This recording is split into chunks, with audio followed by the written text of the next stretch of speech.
আসসালামু আলাইকুম। আজ পহেলা বৈশাখ 2033, 1433 সরি। টিভিতে অনুষ্ঠান হচ্ছে বাংলাদেশের বৈশাখী শোভাযাত্রা। সবাই অনুষ্ঠান দেখছে, আমি নীরবে অনুষ্ঠান নিয়ে যে খেলা, সেই খেলাটি দেখছি।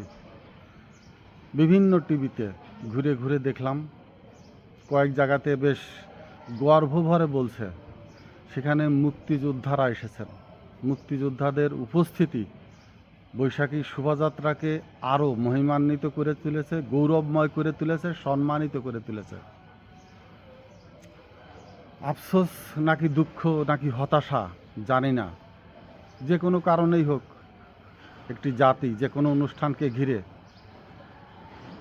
খুব আনন্দমুখরভাবে উৎসব পালন করে, এক একটি বিশেষ দিন সময়কে উপলক্ষ করে।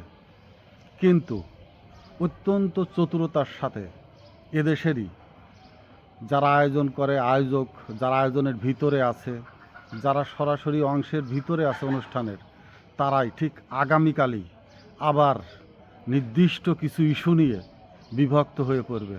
সেই জায়গাটা তারা খালি রেখে দেয়। অত্যন্ত পরিতাপের বিষয়, আফসোসের বিষয়। 55-56 বছর এদের স্বাধীন হয়েছে, কিন্তু এখনও এদেশের নির্দিষ্টভাবে নির্ধারিত হয়নি স্বাধীনতার ঘোষক কে। আদতেও কেউ আছে অথবা কেউ নেই, থাকলে কে? যে মুক্তিযোদ্ধারা, এদেরকে রাষ্ট্র যেমন ব্যবহার করে, এরাও তেমনি মৃদু হেসে রাষ্ট্রকে উপহাস করে। এদের কিছু পয়সা কড়ি দেয়, সম্মানের নামে এদেরকে গরুর মতো হাটে তোলা হয়, ব্যবহার করা হয়, কিন্তু নির্লজ্জভাবে এরা সেই পয়সাটাকে সম্মানী ভাতা হিসাবে গ্রহণ করে এবং সম্মানী নামে, সম্মানীভাবে উপস্থিতি হিসাবে তারা এই সব জায়গায় উপস্থাপন হয়। কিন্তু ঠিক আগামীকাল, আগামী পরশুই এরা আবার ভাগ হয়ে পড়বে।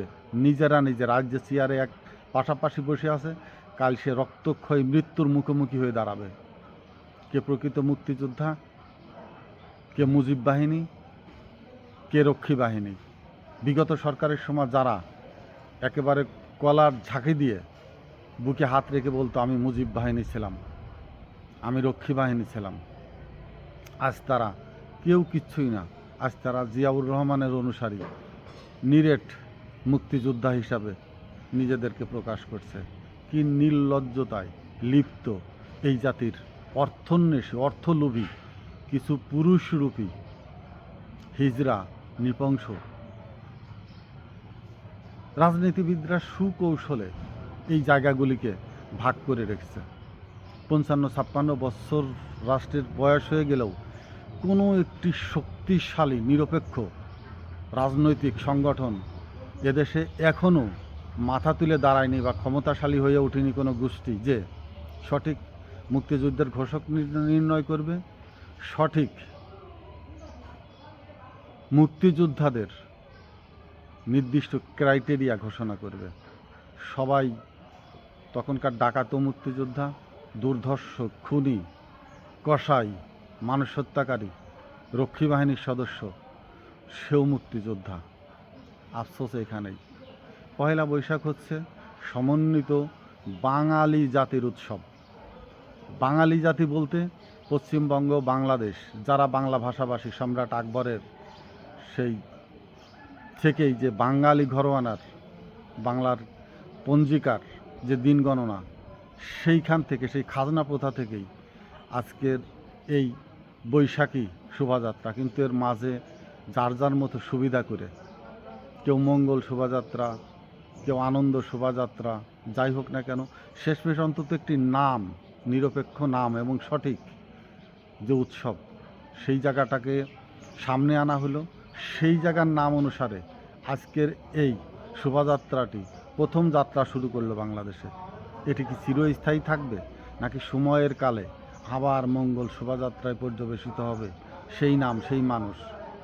একই মানুষ, খেলা অন্যরকম, একই খেলা, তারাই খেলছে, পোশাক বদলাচ্ছে, নাম বদলাচ্ছে, একই অর্থের যোগানদাতা যারা, সেই কত কোটি টাকা খরচ হচ্ছে, কারা নিচ্ছে সেই টাকা।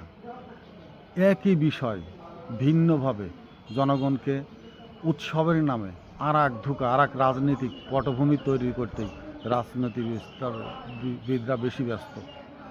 সেখানে সাংস্কৃতিক মন্ত্রী সাহেব যাচ্ছেন, সেখানে সরকারি আমলারা যাচ্ছেন, সেখানে সরকারি নির্দিষ্ট যারা তপ্লিবাহক তোষামতকারী এনজিও তারা যাচ্ছে।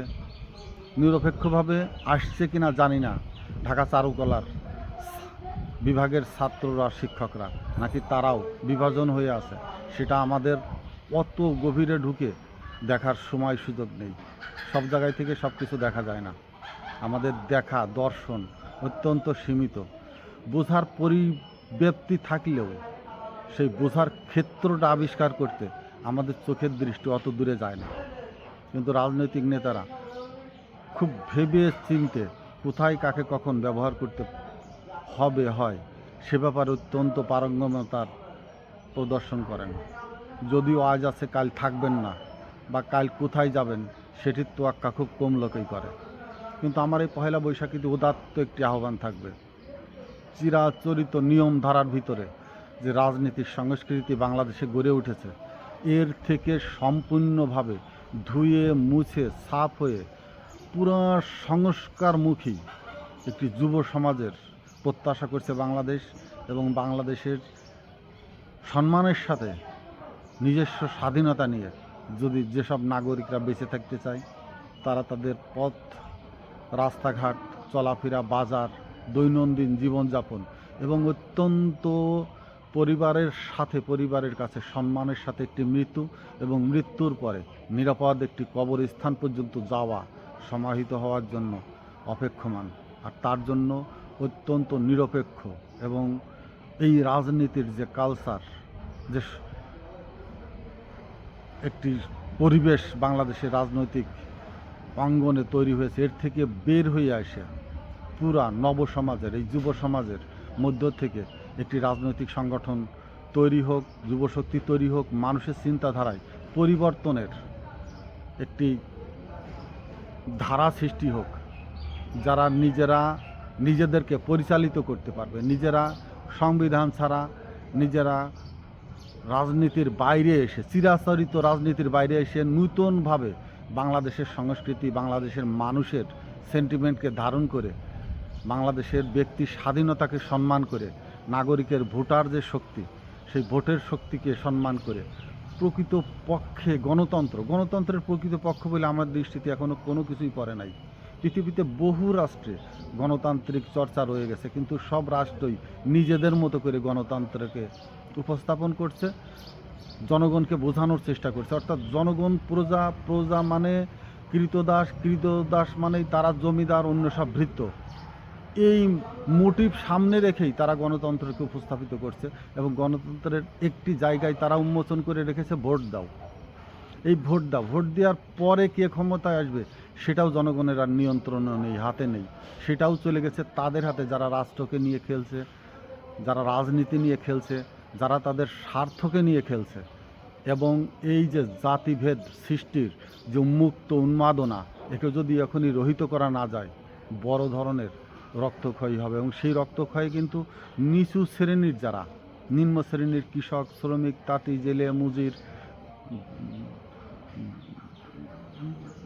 এরা জিতে যাবে। কারণ জনসংখ্যা এরা অনেক বেশি, এরা শক্তি, এরা জনবল, এরা কায়িক শক্তিতে, এরা সাহসী।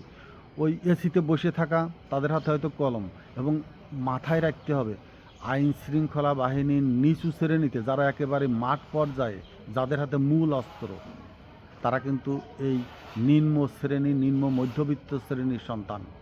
যদি জনগণ আবার বিপ্লবমুখী হয়ে ওঠে, আমার বিশ্বাস বিগত বিপ্লবে যে পুলিশরা তাদের ভাই, তাদের বাবা, তাদের সন্তান, তাদের আত্মীয় স্বজনের দিকে গুলি চালিয়েছিল, ভবিষ্যৎ আইন শৃঙ্খলা রক্ষাকারী বাহিনী আর সাধারণ জনগণের দিকে গুলি ছুড়বে না।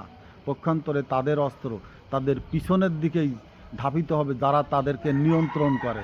কারণ তারাও নিষ্পেষিত, তাদের পরিবারও নিম্ন শ্রেণীর, নিম্ন আয়ের, কৃষক এবং অত্যন্ত ঘৃণ্য, যাদেরকে বলা হয় তাদের গায়ে গন্ধ কাপড়ে গন্ধ, যাদের গায়ে কাদামাটি লেগে থাকা, সেই সব শ্রেণীর সন্তানেরা এই অফিস আদালতের নিম্ন কর্মচারী, আইন শৃঙ্খলা বাহিনীর নিম্ন পদবিতে আছে। অতএব তারাও একসময় বিপ্লবে সামিল হয়ে পড়বে যদি এই অর্থনৈতিক এবং সামাজিক যে বৈষম্যের সৃষ্টি হয়েছে এখনই যদি নিয়ন্ত্রণে না করা যায়।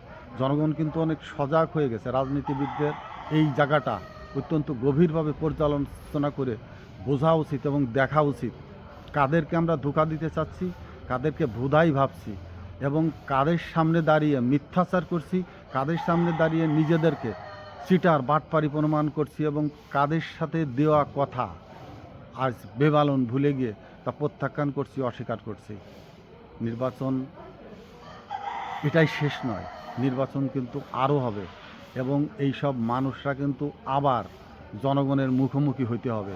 অতএব সেই প্রেক্ষাপট জনগণ তৈরি করছে, সৃষ্টি করছে। রাজনীতিতে তারা যদি তাদের প্রেক্ষাপট সৃষ্টি না করে মানুষের সামনে শত্রু হিসাবে উপস্থাপন পেতে হবে, নাকি বন্ধু হিসাবে জনবান্ধব সরকার হিসাবে প্রতিষ্ঠিত হবে, অধিষ্ঠিত হবে, নিজেদেরকে সম্মুখে আনার চেষ্টা করবে, ভেবে দেখার সময়। আশা করি পয়লা বৈশাখীর যে রাজনীতি এটা চিরচারিতভাবে বন্ধ হোক এবং সাধারণ মানুষের জন্য উন্মুক্ত হোক। রাজনীতির বাইরে এসে সাধারণ মানুষের উপভোগ্য হয়ে উঠুক, এই প্রত্যাশা রেখে আজকে শেষ করছি। আসসালামু আলাইকুম।